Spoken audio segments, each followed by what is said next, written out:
नमस्कार मित्रों, मैं रेकी मास्टर मनीष शर्मा और आज हम बात करेंगे अनहद नाद। अनहद नाद क्या होता है, किस तरह से चलता है, इसकी क्या निशानियां होती हैं, किस तरह से इसमें लोग भ्रम के शिकार हो जाते हैं और अनहद जो नाद है इसका लाभ कैसे लिया जा सकता है।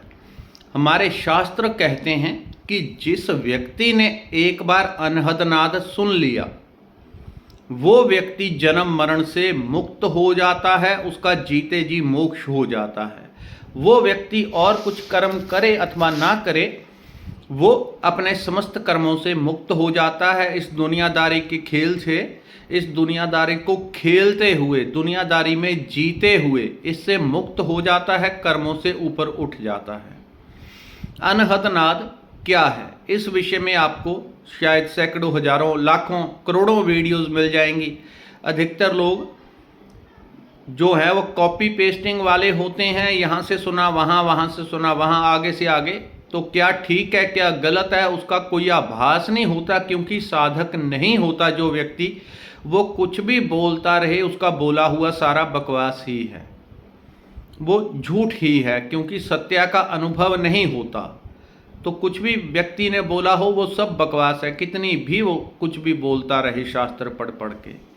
तो असल में अनहद नाद क्या होता है? अनहद नाद अर्थात वो नाद जो ध्वनि ब्रह्मांड के मूल से आ रही है, जिससे पूरा ब्रह्मांड निर्मित हुआ है। संपूर्ण ब्रह्मांड जिससे निर्मित हुआ है। जब धरती पैदा हुई है तो धरती कैसे पैदा होती है? एक नाद से शुरुआत हुई है, एक ध्वनि से, जो ध्वनि अति सूक्ष्म है।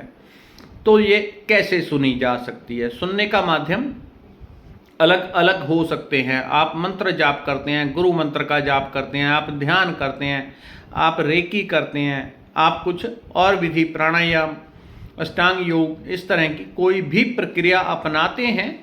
तो जब व्यक्ति की वो स्टेट आती है कि क्रियाएं उसकी छूट जाती हैं, कोई जाप कर रहा है, ध्यान कर रहा है, रेकी कर रहा है, अष्टांग योग, हजारों हजारों मार्ग हो सकते हैं।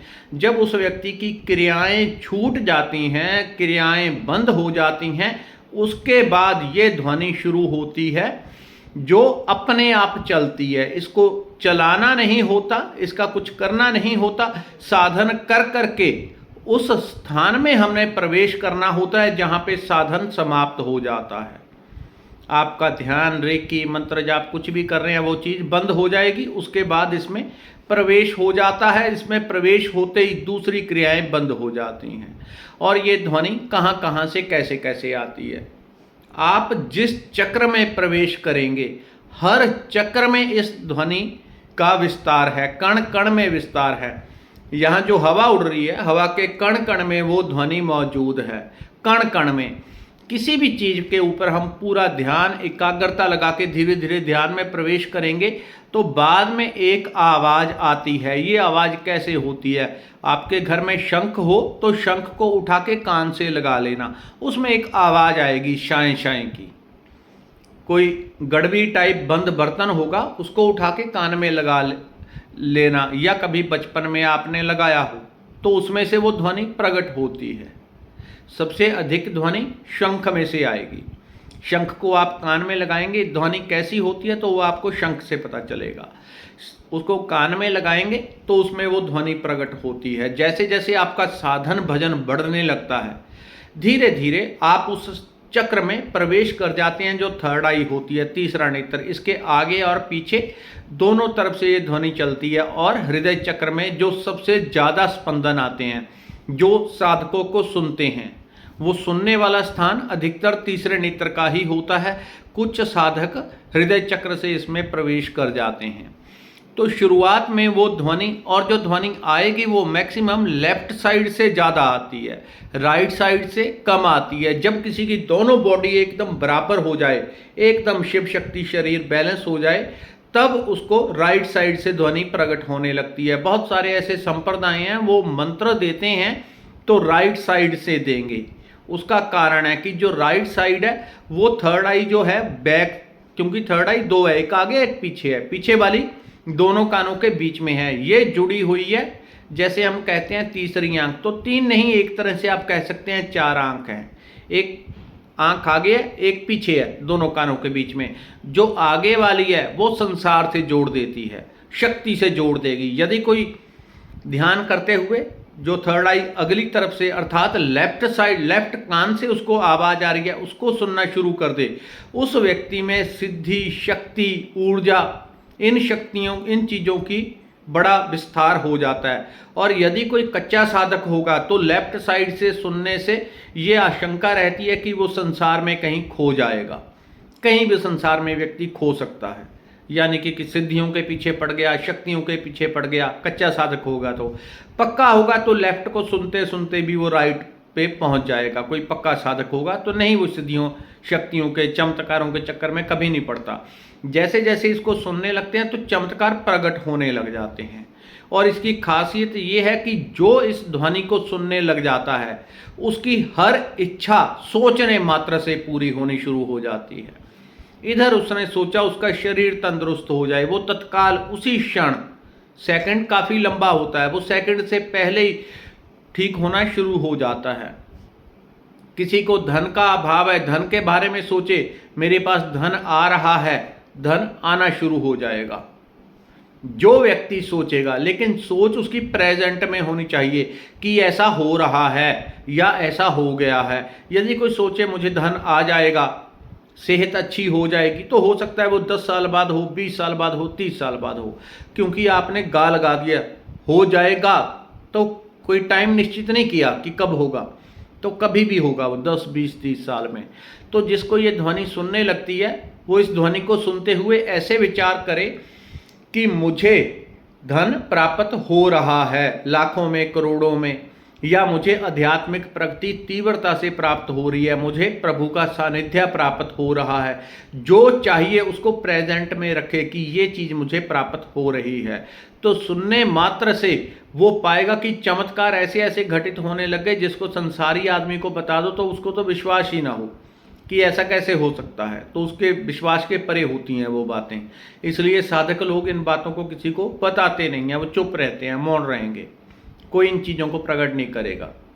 जब तक भगवान की इच्छा ना हो तब तक नहीं प्रकट करते साधक लोग।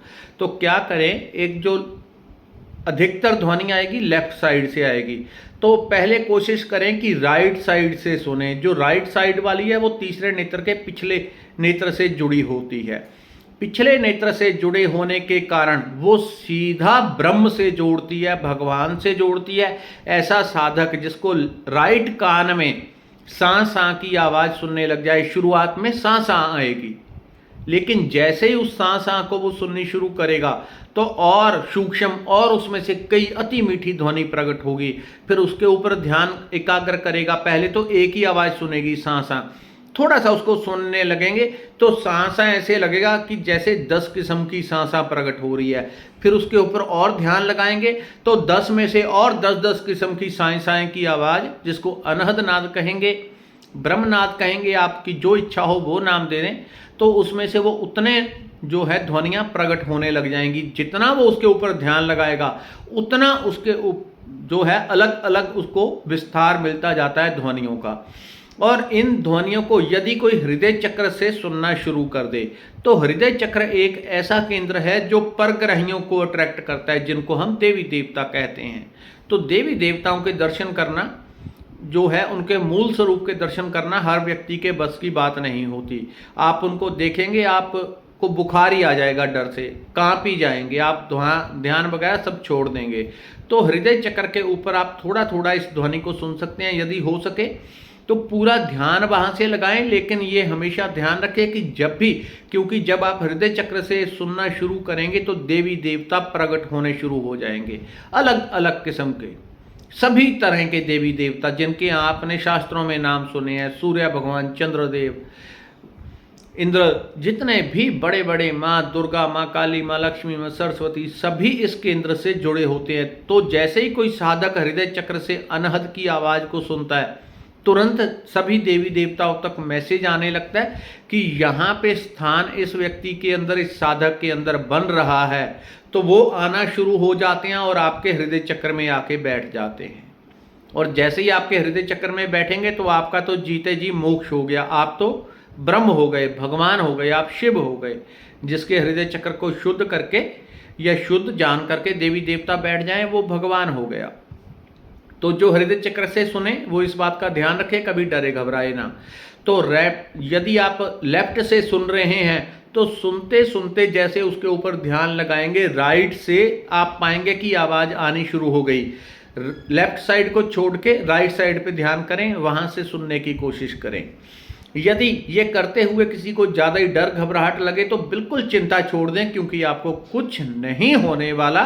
कुछ समय के लिए आप ऐसा एकदम, जब एकदम ध्वनि तेज हो जाती है तो कभी कभी 2 दिन 4 दिन के लिए आपको ऐसा, या कुछ घंटों के लिए आपको ऐसे लगेगा कि दूसरे व्यक्ति की आवाज़ नहीं आपको सुन रही। आप नाद सुन रहे हैं, दूसरे की व्यक्ति पास में बोल रहा है लेकिन उसकी आवाज़ आपको सुन नहीं रही, क्योंकि कानों में इतना तेज वो ध्वनि गूंज रही है। वो अनहद की जो ध्वनि है वो कानों में इतनी तेज हो जाएगी, दूसरे व्यक्ति की आवाज़ दब जाती है। लेकिन ये कुछ ही समय में बैलेंस हो जाता है। तो जैसे ही हम उस स्टेज को क्रॉस करते हैं, अगली स्टेज में और सूक्ष्म ध्वनि प्रकट होने लगती है। उनको यहाँ पे बताने का, कहने का कोई माध्यम नहीं है, तो वो साधक जब करेगा तभी होगा। दूसरा, किसी की इच्छा पूर्ति करनी है तो इच्छा पूर्ति के लिए अनहद नाद सर्वोत्तम होता है। जो व्यक्ति रोज अनहद नाद को सुनने लगता है, पहले शाय शाय की आवाज़, फिर थोड़ी और बदल जाएगी, थोड़ी और बदल जाएगी, और सूक्ष्म सूक्ष्म सूक्ष्म होती जाएगी, वो व्यक्ति की वाइब्रेशन बहुत हाई हो जाती है, देवताओं के साथ मैच करने लगती है, इंद्र के साथ। फिर वो व्यक्ति जो सोचता है वो तत्काल प्रकट होने लग जाएगा। पैसा, धन, वैभव जो चाहिए वो प्रकट होने लगेगा। तो उसको जो तरीका है सुनने का वो ये है कि उसमें आप इच्छा करें कि मैं इधर ध्वनि सुन रहा हूँ, उधर से मेरे पास हजारों लाखों करोड़ों रुपए आ रहे हैं, जीवन जीने के लिए पैसा चाहिए तो पैसा आ रहा है, सेहत अच्छी हो रही है, जो भी चाहिए वो मेरे को मिल रहा है या मिल गया है। इस भाव को करते हुए आप उस आवाज़ को सुनते हुए उसमें लीन होने लगें। होगा कुछ नहीं। यदि किसी को फिर भी बहुत ज़्यादा डर घबराहट लगे तो वो किसी आध्यात्मिक व्यक्ति से जो इसका जानकार हो उससे कनेक्ट कर सकता है। लेकिन ये कुछ टाइम के लिए ऊपर नीचे हो जाती है। जब बढ़ जाती है तब साधक को कभी कभी घबराहट सी फील होती है कि ये क्या हो रहा है, कहीं मैं पागल तो नहीं हो रहा हूँ, क्योंकि ध्वनि बड़ी तेज हो जाएगी। लेकिन वो कुछ टाइम में अपने आप बैलेंस में आ जाती है। तो हृदय चक्र की सबके वश का नहीं होता, लेकिन यदि हो सके तो राइट साइड से सुनते सुनते कोशिश करें कि राइट साइड की आवाज़ को आप अधिकतम सुने। करते करते अपने आप परम कल्याण होता है। धन्यवाद, नमस्कार।